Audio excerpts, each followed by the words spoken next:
महमूद मदनी, जब से उसने यह बोला कि जब जब जुल्म होगा जिहाद होगा, ये इस बात को समझाने में लगे हुए हैं कि जुल्म के खिलाफ लड़ना ही जिहाद होता है, संघर्ष करना ही जिहाद होता है। किसी का नंबर ना मिले तो नंबर जुटा लीजिए, वो संघर्ष करना जिहाद होता है।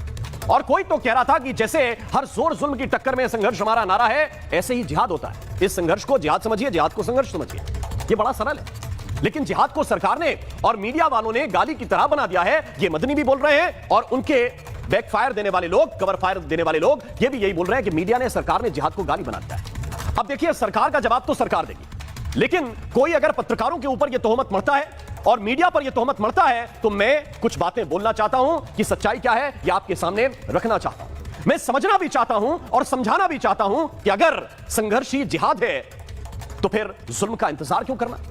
संघर्ष तो गरीबी से भी है, अशिक्षा से भी है, तमाम हालात से भी है। दिन भर में 100 तरह के संघर्ष होते हैं, लेकिन जब जुल्म होगा तो ही जिहाद होगा।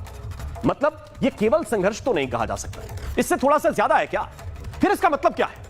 मतलब कुछ और है और बताया कुछ और जा रहा है। मसलन थोड़ा सा समझिए भी और दूसरों को समझाइए भी। आज आपको धैर्य से सुनने का दिन है। आप थोड़ा सा समय दीजिए और धैर्य से सुनिए। भारत में आए दिन प्रदर्शन होते हैं, आपके राज्य में, आपके जिले में, आपके मोहल्ले में कई बार ये प्रदर्शन हुए होंगे।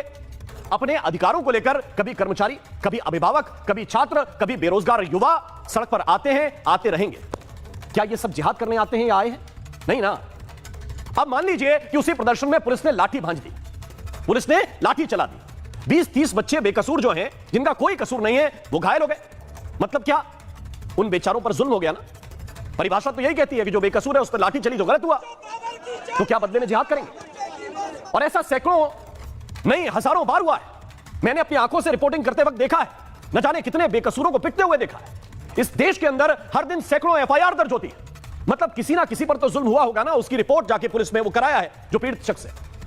भारत को उस जिहाद से दिक्कत है जिसमें एक आतंकी लाल किले के सामने बारूद बांधकर फट जाता है और उससे पहले बाकायदा वीडियो बनाकर यह बताकर जाता है कि हमारे मजहब में शहादत का कॉन्सेप्ट है और उस कॉन्सेप्ट को हम अप्लाई कर रहे हैं। हमें उस जिहाद से दिक्कत है। भारत को उस जिहाद से दिक्कत है जिससे Osama bin Laden, al Zawahiri, Masood Azhar, Hafiz Saeed और ये जाकिर नाइक इस जैसे आतंकी फॉलो करते हैं। हमें उस जिहाद से दिक्कत है और इस जिहाद से सिर्फ भारत को नहीं है, इस पूरी दुनिया को दिक्कत है, कायनात को दिक्कत है।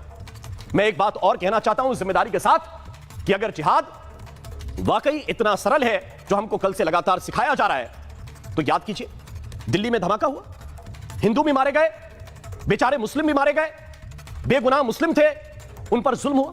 हिंदुओं को छोड़ दीजिए एक मिनट के लिए, ये मुस्लिम बेगुनाह थे जो उस वक्त वहां पर खड़े थे। धमाका हुआ और धमाके के बाद वो बेगुनाह मारे गए। अब कॉन्सेप्ट क्या कह रहा है कि जुल्म हुआ तो जिहाद होगा। तो ये जिहाद उन आतंकियों के खिलाफ क्यों नहीं होना चाहिए? होना चाहिए ना। लेकिन क्या हो रहा है? ये जिहाद आतंकियों के लिए बैटिंग करने वालों के खिलाफ होना चाहिए। क्या जिहाद हो रहा है उनके खिलाफ? ये मौलाना मदनी एक बात और कहते हैं, ये मौलाना मदनी कहते हैं कि वंदे मातरम बोलने वाले मुर्दा कौम है।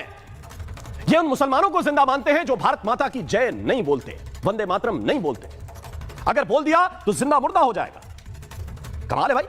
मौलाना मदनी, एक बात जान लीजिए कि हमारे स्वतंत्रता संग्राम का सूत्र वाक्य था वंदे मातरम, देश की एकता का मंत्र था वंदे मातरम। और मैं इसलिए यह पूछना चाहता हूं कि ये जो मदनी है, ये अशफाक उल्लाह खान से ज्यादा जिंदा है क्या?